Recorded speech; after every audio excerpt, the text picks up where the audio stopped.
Unit 1. What's in a name? Page 5. Listening for main ideas. A. Close your book. Listen to the lecture and take notes.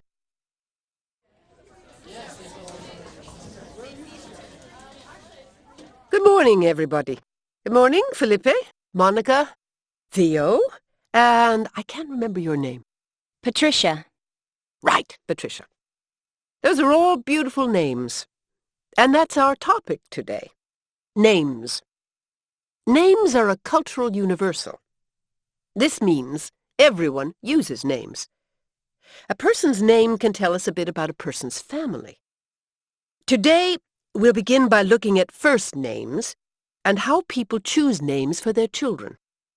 And then we'll talk about family names and look at the different categories of family names. Although the scope of the lecture today is English language names, we can use the same approach, to look at names from any culture. Let's take a brief look at first or given names. There are several ways parents choose the first name for their child. The first way is by family history. Parents may choose a name because it is passed from generation to generation. For example, the firstborn son might be named after his father or grandfather. Although family names are also passed to daughters, it is usually as a middle name. Adding Junior or the second, for example, William Parker II, is only done with boys, not with girls' names. The second way parents choose a name is after a family member or friend who has died recently, or after someone they admire, like a well-known leader or a famous musician. Although most English first names mean something, for example, Richard means powerful, and Anne means grace, nowadays meaning is not the main reason people select their baby's name. The third way is to provide a push for the child. Parents want to choose a name that sounds very successful. A strong name might help them in the business world, for example. Or they might choose a name that works for either gender, like Taylor or Terry. So given these three methods, what is the most common way parents choose a name? Many parents choose a name simply because they like it, or because it's fashionable or classic. Fashions in names change just as they do in clothes. 100 years ago, many names came from the Bible. Names such as Daniel and Anna and Hannah and Matthew.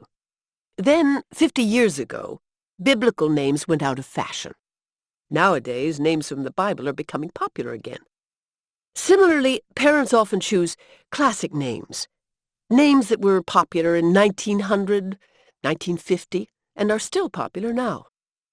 Classic names for boys include Thomas, David, Robert, and Michael. And for girls, Anna, Elizabeth, Emily, and Catherine, just to name a few. They're classic. They never go out of style. Let's look at the origin of last names, also called family names or surnames. Researchers have studied thousands of last names, and they have divided them into 4 categories. The categories are place names, patronymics, added names, and occupational names. A recent survey showed that of the 7,000 most popular names in the United States today, 43% were place names, 32% were patronymics, 15% were occupational names, and 9% were added names. The first category is place names. Place names usually identified where a person lived or worked. Someone named John Hill lived near a hill, for example. And the Rivers family lived near a river. If you hear the name Emma Bridges, what image do you see? Do you see a family that lives near a bridge? If you do, you get the idea. The second category is patronymics. That's Patronymics.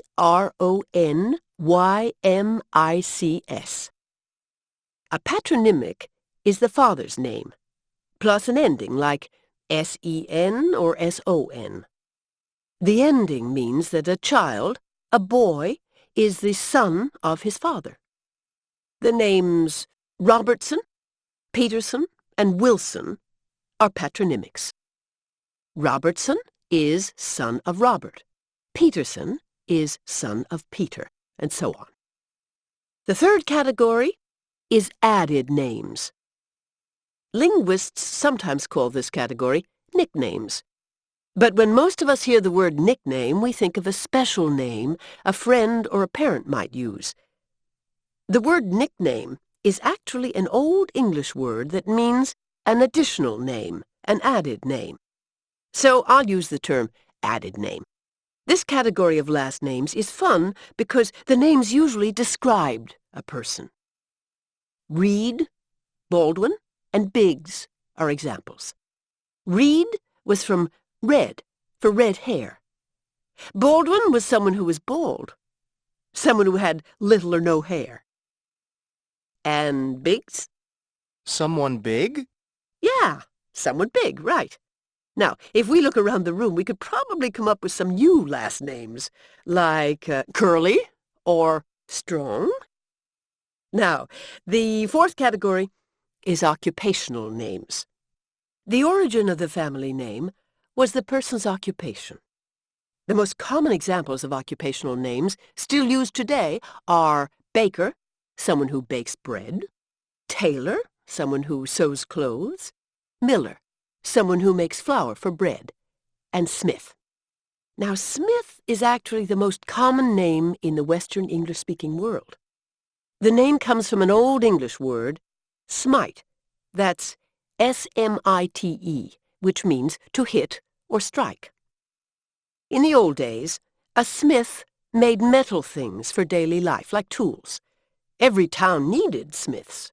What's interesting is that many languages have a family name that means smith. In Arabic, it's Haddad, H-A-D-D-A-D. In Spanish, it's Herrera, H-E-R-R-E-R-A. In Italian, it's Ferraro, F-E-R-R-A-R-O. And in German, it's Schmidt, spelled S-C-H-M-I-D-T. All these names mean smith. Though names may tell us something about someone's family history, you need to keep in mind that they may not tell us much at all about the present. For example, there's usually not much connection between the origin of the name and the person who has it now. Take the name Cook, for instance. A person named Cook today probably doesn't cook for a living. Also, many people change their names for various reasons. Lots of people who have moved to the United States have changed their names to sound more American. This happens less now than in the past, but people still do it. People also use pen names or stage names to give themselves a professional advantage. For example, the writer Samuel Clemens used the pen name Mark Twain, and Thomas Mapother IV uses a stage name Tom Cruise. So let's recap now. In today's lesson, we looked at how parents choose English first names. We also looked at some common origins of family names.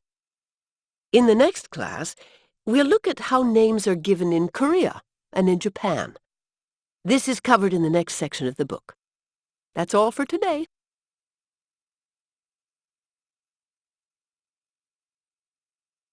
Page 6. Listening for details. A. Close your book. Listen to the lecture again. Add supporting details to your notes and correct any mistakes.